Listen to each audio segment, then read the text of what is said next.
14 अगस्त 2023 को है सावन की शिवरात्रि। बहुत ही पावन तिथि है। यह इसलिए और विशेष है क्योंकि यह सावन अधिक मास की शिवरात्रि की तिथि है और 19 वर्षों के बाद ऐसा सावन आया है जिसमें सावन के बाद जो अधिक मास है वह सावन का ही है। ऐसे में इस महासंयोग का पूरा लाभ प्राप्त करने के लिए गुरुजी पंडित प्रदीप मिश्रा जी ने सभी को बताया है कि इस बार जो सावन है इसमें 2 सावन की शिवरात्रि आने वाली है और दोनों सावन की शिवरात्रि में गुरुजी पंडित प्रदीप मिश्रा जी ऑनलाइन पूजन और अभिषेक करवाएंगे जो कि पार्थिव शिवलिंग का होता है। अब एक सावन की शिवरात्रि तो निकल गई है पर दूसरी और आखिरी सावन की शिवरात्रि जो इस वर्ष की है वह 14 अगस्त को है, जिस दिन गुरुजी पंडित प्रदीप मिश्रा जी ऑनलाइन पार्थिव शिवलिंग का पूजन और अभिषेक करवाने वाले हैं। गुरुजी ने ऑनलाइन पूजन और अभिषेक की नई सामग्री लिस्ट बता दी है जिसमें कौन कौन सी चीज़ें शामिल हैं। इसके लिए हम आपको यह वीडियो बना के बता रहे हैं ताकि आपको वीडियो में देखकर आसानी से समझ में आ जाए कि आपको पूजन और अभिषेक की थाली किस प्रकार से तैयार करना है, कौन कौन सी चीज़ों को शामिल करना है, कौन सी चीज़ किस प्रकार से दिखती है, ताकि आपको उस दिन कोई भी गलती ना हो और इस विशेष तिथि में आप ना चूकें और आपसे कोई गलती ना हो। इसलिए आप इस वीडियो को अंत तक देखें ताकि कोई भी उपयोगी जानकारी आपसे ना छूटे।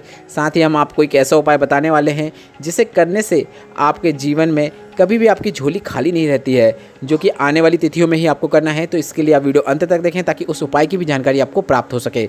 अब सबसे पहले हम आपको पूजन सामग्री की लिस्ट बता देते हैं। आप ध्यान से सुनते जाइए और वीडियो के माध्यम से भी आप देखकर समझ पाएंगे कि कौन सी सामग्री किस प्रकार से दिखती है। तो सामग्री की लिस्ट इस प्रकार है। आपको 1 लोटा जल की आवश्यकता होगी। आपको गेहूं के 21 दानों की आवश्यकता होगी। गुरुजी ने कहा गेहूं के 21 दाने हम इसलिए उपयोग करते हैं कि हमारी हमेशा वंश वृद्धि होती रहे, इसलिए वंश वृद्धि के लिए ही गेहूं के 21 दानों का उपयोग किया जाता है, जो कि आपको पार्थिव शिवलिंग पे ही अर्पित करने होते हैं। 5 कमल गट्टे, क्योंकि आपको कमल पुष्प नहीं मिल पाते हैं इसलिए आप 5 कमल गट्टे का उपयोग कर सकते हैं, और अगर आपको कमल पुष्प भी मिल रहे हैं तो आप वह भी ले सकते हैं और 5 कमल पुष्प को आप शिवलिंग पे अर्पित कर सकते हैं। चावल के 108 दाने, चावल के 108 दाने, इस बात का आपको ध्यान रखना है कि पूर्ण होना चाहिए, टूटे फूटे नहीं होना चाहिए, खंडित चावल नहीं होना चाहिए, पूरे चावल के दाने होना चाहिए, 108 की संख्या में होना चाहिए। ऐसे गिन के आप अलग से रख लें। काली मिर्च 21, काली तिल 1 चुटकी।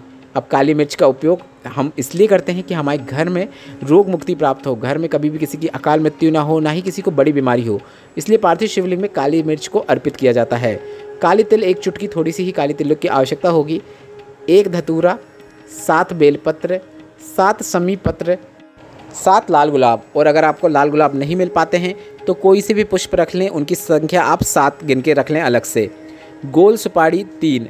अब यह 3 गोल सुपारी हम इसलिए उपयोग कर रहे हैं, 1 के हम गणेश जी बनाएंगे, 1 के हम गोरा जी बनाएंगे और 1 संकल्प के लिए उपयोग में करेंगे, जो कि गुरुजी पंडित प्रदीप मिश्रा जी ऑनलाइन पूजन और अभिषेक करने से पहले संकल्प लेने को कहते हैं। उसमें 1 सुपारी की आपको आवश्यकता पड़ेगी। इस प्रकार से आपको कुल मिला के 3 ही सुपारी की आवश्यकता है।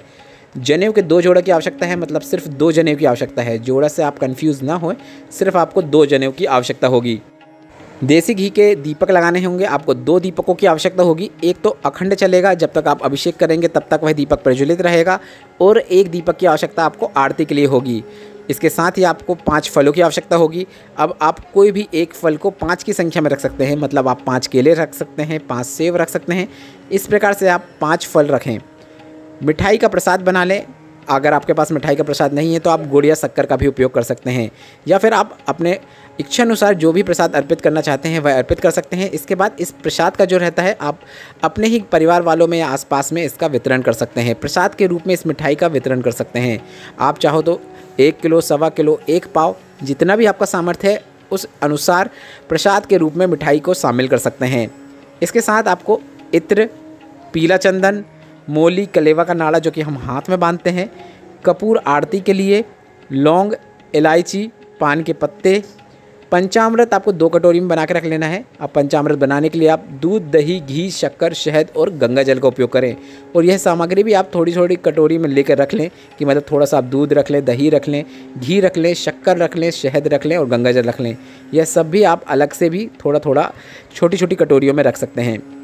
रोली, पान का पत्ता, हल्दी की गांठें या फिर पिसी हुई हल्दी का भी उपयोग कर सकते हैं। अबीर, गुलाल और मेहंदी। जी हाँ, गुरुजी ने बाद में मेहंदी की भी जानकारी दी थी, जो कि आस्था चैनल पे ही बताई गई थी। नीचे सामग्री की लिस्ट आई थी जिसमें मेहंदी का भी जिक्र था। अबीर कैसा दिखता है, गुलाल कैसा दिखता है, सब आप वीडियो के माध्यम से भी देखकर समझ पाएंगे। और शिवलिंग बनाने के लिए गुरुजी ने सबसे कहा है कि आप काली मिट्टी का भी उपयोग कर सकते हैं, या फिर आप अपने वर्ण के अनुसार भी मिट्टी का चयन करके उस मिट्टी का पार्थिव शिवलिंग बना सकते हैं। इसके साथ ही गुरुजी ने कहा है यह सब सामग्री आप पहले से रख लें। 9 बजे के पहले आपकी थाली रेडी हो जाना चाहिए, और जो पार्थिव शिवलिंग है उसका निर्माण आप दोपहर में ही करके रख लें, ताकि 9 बजे आप सीधे पूजन और अभिषेक शुरू कर पाएँ।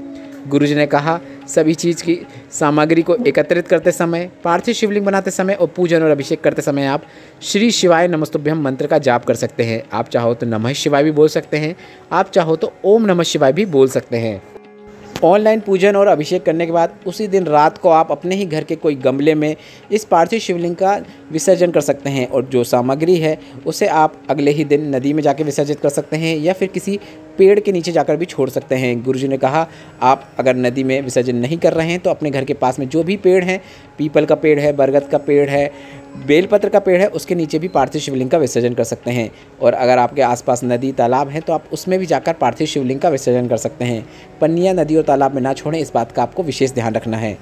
अब हम आपको वह विशेष जानकारी दे देते हैं जो कि एक विशेष उपाय है, जो कि गुरुजी पंडित प्रदीप मिश्रा जी ने तब शिव महापुराण कथा में बताया है। मैनपुरी की इस कथा में गुरुजी ने एक विशेष उपाय की जानकारी दी। गुरुजी ने कहा 14 अगस्त के बाद एक और विशेष तिथि है जो कि 16 अगस्त को आने वाली है। इस दिन सावन और अधिक मास के मिलन का महासंयोग है, और इस दिन गुरुजी पंडित प्रदीप मिश्रा जी ने सभी को कनेर का एक पुष्प शिवलिंग पे अर्पित करने को कहा है। कनेर का पुष्प कैसा दिखता है आप वीडियो के माध्यम से देखकर समझ सकते हैं। यह पुष्प आपको आसानी से मिल जाता है, हर हाईवे में आपको यह पुष्प देखने को मिल जाता है। तो कनेर के इस पुष्प को आपको शिवलिंग पर अर्पित करना है। इसके बाद गुरुजी ने कहा है आपको 2 कलश से जल शिवलिंग पे अर्पित कर देना है। गुरुजी ने कहा बस इतना ही करना है। गुरुजी ने कहा अगर आप सावन के इस माह में कनेर का पुष्प को शिवलिंग पे अर्पित करते हैं और इसके बाद 2 कलश जल शिवलिंग पे अर्पित कर देते हैं, तो आपको इस बात का ध्यान रखना है कि आपको जीवन में कभी भी पीछे मुड़ के देखने को नहीं मिलेगा। आप हमेशा उन्नति ही करते चले आएंगे। जीवन में आपको हमेशा तरक्की देखने को मिलती है। महादेव आपकी झोली को कभी भी खाली नहीं रहने देते हैं। अब पार्थिव शिवलिंग का निर्माण कैसे करना है, किस प्रकार से करना है, कौन सी विधियों का स्मरण करते हुए करना है, कौन से नियमों का स्मरण करते हुए करना है, क्या विधि होती है पार्थिव शिवलिंग बनाने की, इसका एक हमने अलग वीडियो बना दिया है। वह वीडियो अगर आप देखना चाहते हैं तो मैंने डिस्क्रिप्शन में भी उस वीडियो की लिंक दे दी है, या फिर मैंने कमेंट में भी उस वीडियो को पिन कर दिया है। आप अभी कमेंट में मेरा कमेंट चेक कर सकते हैं। पहला कमेंट रहेगा जिसमें आपको पार्थिव शिवलिंग निर्माण विधि मिल जाएगी, किस प्रकार से निर्माण करना है, कौन सी बातों का ध्यान रखना है, उसकी जानकारी आपको प्राप्त हो जाएगी, ताकि पार्थिव शिवलिंग बनाते समय भी आपको किसी भी प्रकार की दिक्कत ना हो या फिर आप कोई गलती ना कर दें। इस वीडियो में बताई गई जानकारी से संबंधित अगर आपके मन में कोई प्रश्न हो तो वे प्रश्न आप कमेंट के जरिए पूछ सकते हैं। मेरे द्वारा दी गई जानकारी अगर आपको थोड़ी सी भी उपयोगी लगी हो तो इस वीडियो को लाइक करके कमेंट बॉक्स में हर हर महादेव टाइप करना ना भूलें। श्री शिवाय नमस्तुभ्यम। हर हर महादेव।